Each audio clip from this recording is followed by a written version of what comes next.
हो, एका घरामध्ये आई वडील दोघ जण अख्ख्या कुटुंबाला बघू शकत.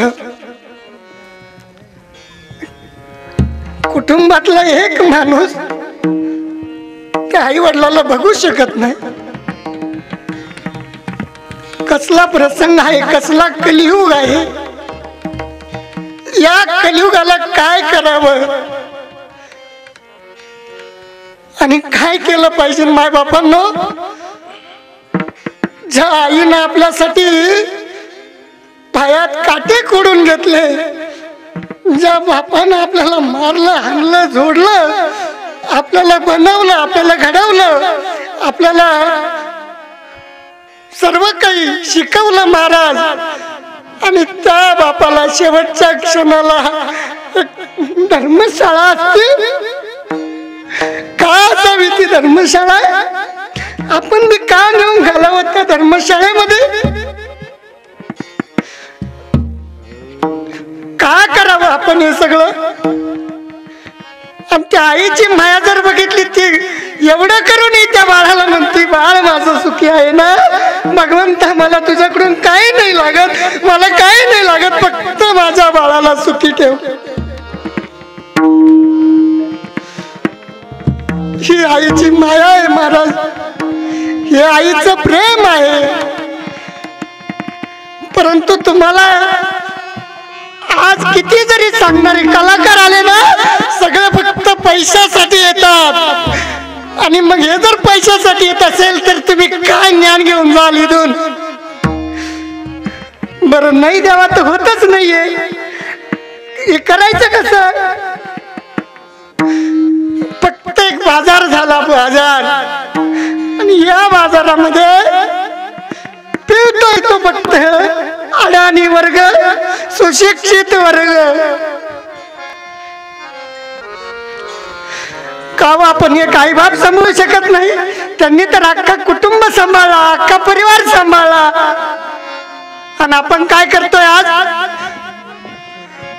एक जर काम आपण त्या वडिलाचं ऐकत नाही, काय केलं पाहिजे ना आपण. आपल्याला बाप या नावाची किंमतच नाही. आहे का किंमत. बाप हा स्वर्गापर्यंत श्रेष्ठ सांगितलं महाराज. प्रत्येक जण आईवरच बोलतो, बापावर कोणी बोलेल का. बाप नेमकी काय आहे, बाप कशासाठी आहे. बाप जर नसता तर तुम्ही असते का. बापाचं बी कुठेतरी अस्तित्व आहेच ना. बापाचं बी कुठेतरी.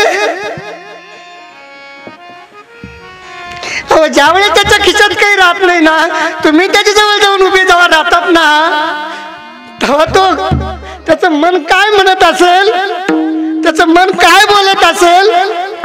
बाळानं 2 रुपये मागावं, त्या बापाच्या खिशात नसावं. आणि हीच परिस्थिती होती महाराज. परंतु सत्यता कोणी जाणून घेत नाही, खरं कोणी सांगत नाही. आपला धर्म काय आहे, आपली नीती काय आहे, आपण फक्त भजनापुरतं मर्यादित बोलतो, त्याच्यातही दारू पिऊन बसतो. भजनही करतो तरी दारू पिऊनच करतो. तुम्ही म्हणाल बाबा भजनीवर बोलतात का. तुमच्यासारखे सगळेच थोडी ना आहे. अरे यांना रूप पाहता लोचनी म्हणतात, हे वेगळंच म्हणतात.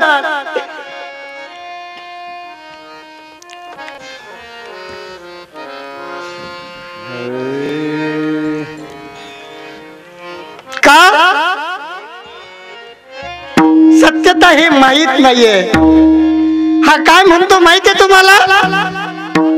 रूप पाहता लोचनी चला जाऊ दारूच्या दुकानी, तो विठ्ठल भरवा थोडी दारू पावशर बोलवा, थोडी दारू पावशर बोलवा. इथं मी नाही थांबत, इथं मी नाही थांबत. बहुत सुकृताची जोडी 2-4 गडी जमा करी घेऊ म्हणे थोडी थोडी.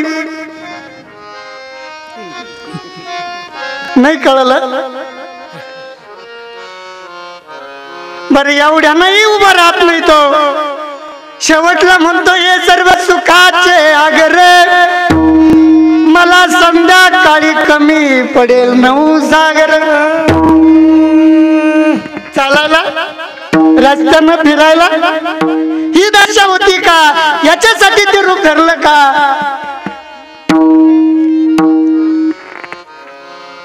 किती करावं आई बापानं, किती करावं, किती बोलावं. आज महाराज ज्ञान सांगायलाच कोणी नाही.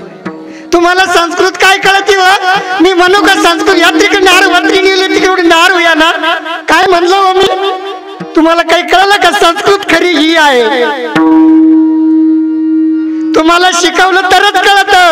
तुम्हाला असं प्युअर मराठी बोललं पाहिजे तेव्हा तुम्हाला काहीतरी कळेल, नाही का?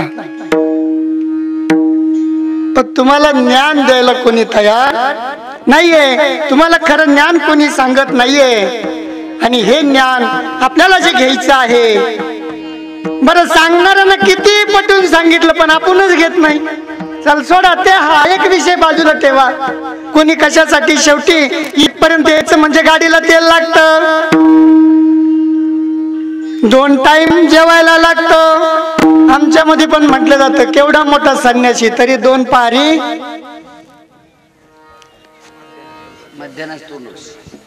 हा. मग आता ह्या काही गोष्टी आहेत त्या सोडा, पण आपण घेतो का ज्ञान? उठलं म्हणजे आपण सगळं झटकतो.